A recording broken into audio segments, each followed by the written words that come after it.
Ayan, what's up mga ka-fighter? Today our vlog is, since New Year ngayon, magpe-prepare tayo ng macaroni salad. Ayan, macaroni salad tayo today guys. So ito yung ating mga ingredients. Guys. Meron tayo ditong macaroni pasta, 1 kilo. 1 kilo pero parang ang dami. Ayan. Tapos meron tayo ditong kaong. Ayan, green kaong. And meron ako ditong cheese. Ayan, ini-slice ko siya ng cubes. Ihahalo natin dyan mamaya. Then meron ako ditong 1 condensada.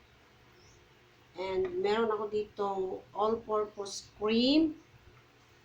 And meron ako ditong cocktail. Ayan. So, ang gagawin lang natin guys is imimix natin dito.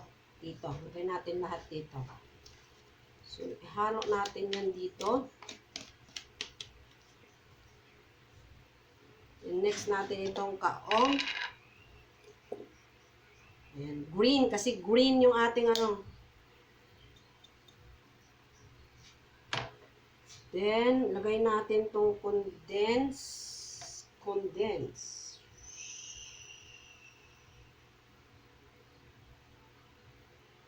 Ayan. Green guys, kasi green lovers. Ayan. Pansin nyo. Pansin nyo ba? Green lover.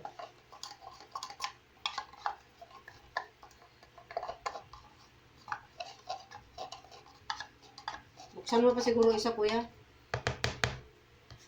Nagatas. Tapos, ano natin to? All-purpose cream.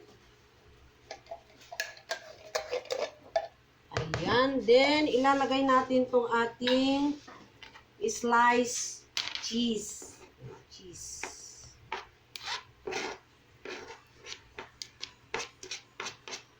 Ayan. Then, saka natin siya guys, i-mix.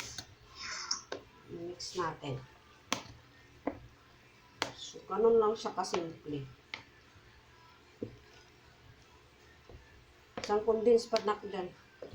So, ayan guys, parang nakukulangan ako sa sa milk. So, gagawin ko lang 2 milk, condensed milk. Kasi masarap yung maraming gatas. Ayan, so yun lang yung ating vlog for today. Gagawa ng salad. So, ganun lang kasimple guys. And thank you for watching. And pagkatapos nito, ilalagay ko na sa kanyang lagayan. Din ilagay natin sa ref. Palamig.